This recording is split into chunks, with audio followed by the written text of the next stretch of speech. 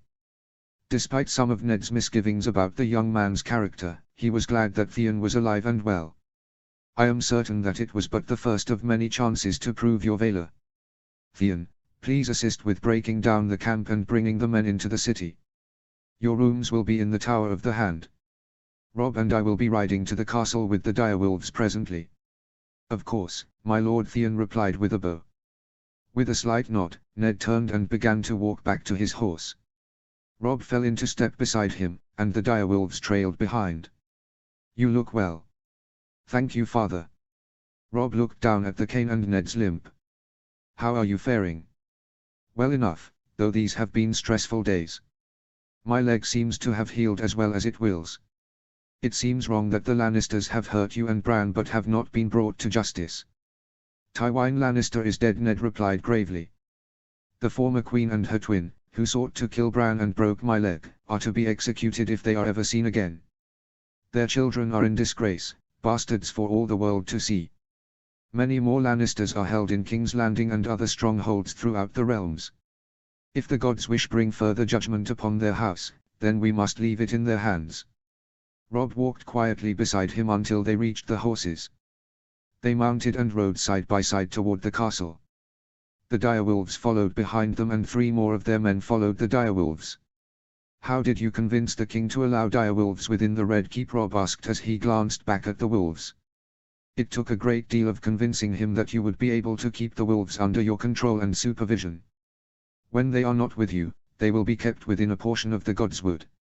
I can keep them under my control, though I worry about how they will fare passing through the city." Rob looked to the wolves again, and for a moment Grey Wind met his eyes. "If needed I will walk beside them as we pass through the city." "That may be well advised. It would not do for them to harm anyone.